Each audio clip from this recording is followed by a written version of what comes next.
আপনার চিন্তাভাবনা আপনাকে লক্ষ্যে পৌঁছাতে বাধ্য থাকবে। আপনি যদি ঠিকঠাকভাবে চিন্তাভাবনা করতে পারেন তাহলে অবশ্যই আপনি লক্ষ্যে পৌঁছবেন, কিন্তু তার জন্যে যথেষ্ট মেহনত, স্ট্রাগল এবং ডেডিকেশন হওয়াটা একান্তই জরুরি।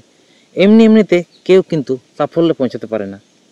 আপনার কর্মফল আপনাকে লক্ষ্যে পৌঁছাতে বাধ্য করবে।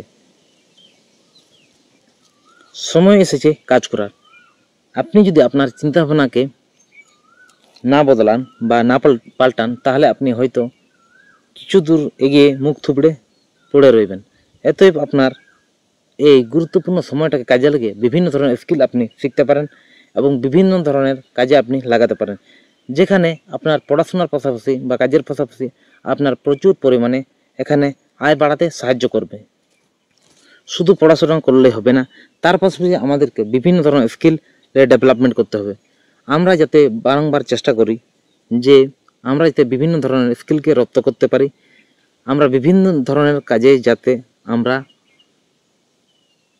মনোযোগ দিতে পারি, অর্থাৎ বিভিন্ন ধরনের স্কিল আপনাদেরকে বিভিন্নভাবে আপনার জীবনে কাজে লাগবে। অর্থাৎ আপনি পড়াশোনার পাশাপাশি বা আপনার ইনকামের পাশাপাশি আপনি আপনার সেই স্কিলগুলোকে কাজে লাগিয়ে আপনি বিভিন্ন ধরনের কাজ পেতে পারেন।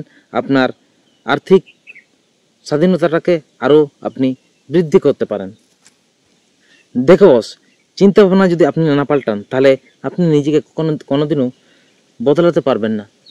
থমাস আলভা এডিসন যদি ওনার চিন্তাভাবনা না পাল্টাতো তাহলে সে কোনোদিনও সফল ব্যক্তি হতে পারত না। অর্থাৎ সে মনে করেছে সে লাইট জ্বলবে, অর্থাৎ জ্বলবে। সে যতদিন না জ্বলেছে সে ততদিন ছাড়েনি, ততদিন পর্যন্ত সে স্ট্রাগল করে গেছে। অর্থাৎ তার মেন্টালিটিটা তাকে স্ট্রং করতে হয়েছে। তার জন্য সে আজ সফল একটি বিজ্ঞানী। সে বাল্ব জ্বালাতে সক্ষম হয়েছে। শুধু চিন্তা ভাবনা করলে হবে না, চিন্তা ভাবনার পাশাপাশি আপনাকে কিন্তু কাজটি কন্টিনিউয়াসলি করে যেতে হবে। মানুষ যে যাই বলুক, যে যাই করুক, কিন্তু আপনার কাজ কিন্তু আপনাকে করতে হবে। আপনার মেন্টালিটিটাকে চেঞ্জ করতে হবে।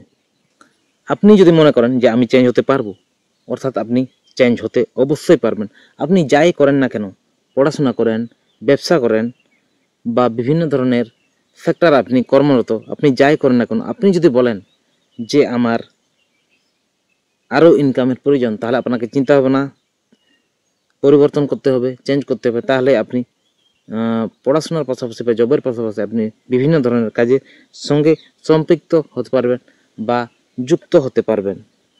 দেখো, আমাদের মেন্টালিটি চেঞ্জ হওয়া একান্তই প্রয়োজন। আপনি যদি মেন্টালিটি আপনার চেঞ্জ না করতে পারেন তাহলে আপনি জীবনে সফলতা লাভ করতে পারবেন না। অর্থাৎ একটা উদাহরণস্বরূপে আপনাদেরকে বোঝানোর চেষ্টা করছি। রাইট ব্রাদার যদি তার চিন্তাভাবনাকে না বদলাতো, রাইট ব্রাদার মনে করেছিল যে একদিন আকাশে তার প্লেনটি উড়বে। সো উড়েছে, কিন্তু তার মাঝে যে কতবার তাকে অসফলতা বা বিফলতা হয়েছে সেটা কেউ দেখছে না। সে শত বাধা সত্ত্বেও সে তার কাজকে করে গেছে। সে একদিন সফল হয়ে দাঁড়িয়েছে এবং সফল হয়ে সে একদিন দেখিয়েছে যে আমিও আমার জিনিসটিকে নিয়ে আমি আকাশে উড়াতে পারি। সো ফাইনালি আকাশে উড়েছে। রবার্ট ব্রুস দেখেছে সে বারবার যুদ্ধে হারছে, কিন্তু একটা গুহা এসে সে মাকড়সাটাকে দেখছে যে বারবার সে করেই যাচ্ছে। এত সেখান থেকে শিক্ষা নিয়ে সে তার বুদ্ধিকে কাজে লাগিয়ে সে কিন্তু আজ সফল হতে পেরেছে। সে কিন্তু যুদ্ধে জয়ী হতে পেরেছিল। সেরকম আপনি আপনার জীবনে আপনাকে লড়ে যেতে হবে, কাজ করে যেতে হবে, আপনাকে মোটিভেশন হতে হবে এবং আপনার কাজের পাশাপাশি আপনাকে বিভিন্ন ধরনের স্কিলে ডেভেলপমেন্ট করতে হবে। আপনি যদি বলেন যে আমার দ্বারা হচ্ছে না, আপনি পারেন আপনার জীবনটাকে বদলাতে। আপনি আপনার মেন্টালিটিটাকে যদি চেঞ্জ করতে পারেন, অবশ্যই আপনাকে আপনার স্কিলটাকে ডেভেলপমেন্ট করতে হবে এবং আপনার মেন্টালিটিটাকে চেঞ্জ করতে হবে।